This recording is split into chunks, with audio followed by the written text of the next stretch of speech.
नमस्कार, आप देख रहे हैं सजग संचार न्यूज और मैं हूं आपके साथ आरती सिंह आजाद। और रुक करते हैं खास खबर की ओर। हरियाणा के कृषि एवं पशुपालन मंत्री जयप्रकाश दलाल का लोहारू द्वारा 26 सितंबर को गांव गिगनाऊ में बन रहे इंडो इजराइल बागवानी केंद्र का निरीक्षण किया। गांव में बने ग्राम सचिवालय में पौधारोपण किया व जन समस्याएं सुनी गई। साथ ही उन्होंने कहा कि वोट की राजनीति ना करें, मुझसे जो काम करवाना है वह काम करवा लीजिए, यह ना कहिए कि मैंने वोट दिया था या नहीं दिया था। कृषि मंत्री जयप्रकाश दलाल ने विरोधी पार्टियों पर हमला बोलते हुए कहा कि जिस पार्टी का एक भी एमएलए नहीं है वो पार्टी कहती है कि हम हरियाणा के मुख्यमंत्री बनेंगे, तो इन पार्टियों की झांसी में ना आए। और भारतीय जनता पार्टी हरियाणा में बहुत अच्छे काम कर रही है, इसलिए हरियाणा के हितों के लिए भारतीय जनता पार्टी का सहयोग बनाए रखें। लोहारू मंडल के गांव गिगनाऊ के बूथ नंबर 206 व 207 पर कृषि मंत्री श्री जयप्रकाश दलाल ने ग्रामीणों के साथ 5-5 पौधे लगाए। पंडित दीनदयाल उपाध्याय की जयंती के अवसर पर कृषि मंत्री जी ने माल्यार्पण किया।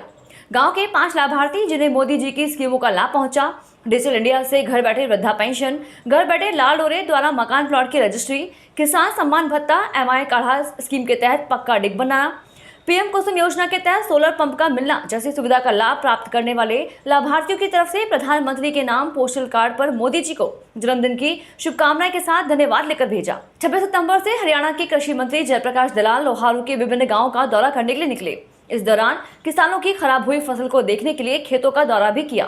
किसानों ने कपास के और बाजरे के सैंपल कृषि मंत्री जयप्रकाश दलाल को दिखाए। गांव गिगनाऊ में पहुंचने पर ग्रामीणों ने फूल मालाओं से उनका स्वागत किया। इस दौरान गांव में अनेक गणमान्य लोग भी मौजूद रहे। यही हमारी कोशिश है, किसान का हक देखना मेरा जिम्मेदारी है। आड़ती भाई ये समझे कि भाई अब ख़राब मौसम है, किसान की फसल आई हुई है और अब जो है अपनी मांगे मनवा लेंगे। नाजायज़ झुककर मानने का कोई औचित्य नहीं है। किसान के हक की बात होगी, उस पर हम किसी भी तरह से समझौता नहीं करेंगे। किसान को सीधा पैसा देंगे, किसान के जो फसल है उसका भाव ज़्यादा देंगे। तीसरा मोर्चे गठन को लेकर बड़ी रैली है आज, तो क्या इसमें ऐसा है, इस देश में जिस पार्टी का एक भी एमपी नहीं, वो तो कहता है मैं मोदी से कुश्ती लड़ूंगा। जिस पार्टी का एक एमएलए है वो कहता है मैं हरियाणा सरकार को बदल दूंगा। लोग सब समझते हैं, इन बातों में कोई दम नहीं। सर, लंपी बीमारी के बारे में कुछ बोलेंगे सर? लंपी के बारे में हमने 17.5 लाख वैक्सीन ली है। हरियाणा में दुर्भाग्य से 2600 गायों की मौत हुई है और हमारे पास भी बीमारी राजस्थान से जहां कहते हैं लाखों गाय मरी है, वहां से आई थी। हमने तुरंत वैक्सीन लगाई। जो हम हरियाणा सरकार प्रबंधन कर सकते थे वो कर सके और किसानों ने भी सहयोग किया। और मैं समझता हूं कि अब 18,000 गाय जो है इससे पीड़ित है, वो भी अगले हफ्ते तक ठीक हो जाए। गाय मरी उनके मुआवजा कुछ से वो इसके लिए जो बीमा कंपनी का कानून है 100 रुपये में बीमा करते हैं, जो बीमित होगी उसको मिलेगा। एक्शन लेंगे। तो क्या सेंटर का निरीक्षण किया गया है, क्या किया जाएगा, क्या निर्देश दिए गए? आज गिगनाऊ गांव में जो सेवा के कार्य थे, हमारा जो पखवाड़ा चल रहा है उसके तहत पार्टी के निर्देश अनुसार मोदी जी के मन की बात सुनी, लाभार्थियों मुलाकात हुई, पौधारोपण किया और जो विकास की योजनाएं इस क्षेत्र में चल रही है उनका सब चर्चा की लोगों से। लोहारू हल्के के लोग बहुत उत्साहित हैं।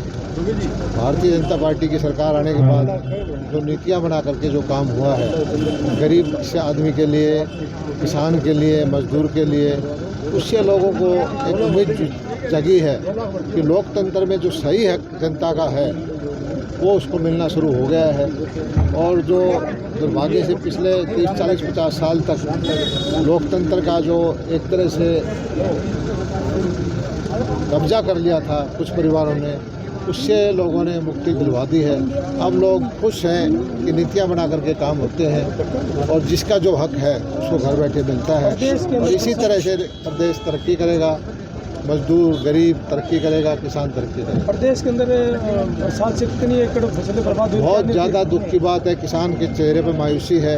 इस बेमौसमी बारिश से पकी पकाई धान की फसल, पकी पकाई बाजरा जो कटा सिरटी उतार रखी थी लोगों ने, कपास के अंदर जो है दोबारा मॉइस्चर की वजह से, नमी की वजह से पौधा पैदा हो गया है। इतना भारी नुकसान हुआ है किसान का। लेकिन मैं किसान भाइयों को आश्वासन देता हूं कि जो भी मदद सरकार से उनकी हो सकेगी वो कराएंगे।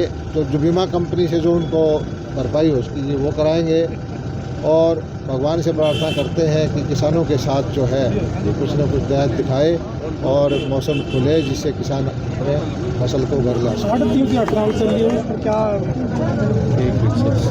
आड़तियों से हमारा कोई झगड़ा नहीं है। हम किसान का पक्ष रखते हैं कि वे किसान को उसकी फसल का अच्छा रेट मिलना चाहिए। आड़ती अपनी आड़त लें और किसान को उसकी फसल का सीधा पैसा मिले। उसकी फसल का देश में कोई भी भाव ऊंची बोली लगाता है तो इनाम के माध्यम से वो बिके, और यही हमारी कोशिश है। किसान का हक देखना मेरा जिम्मेदारी है।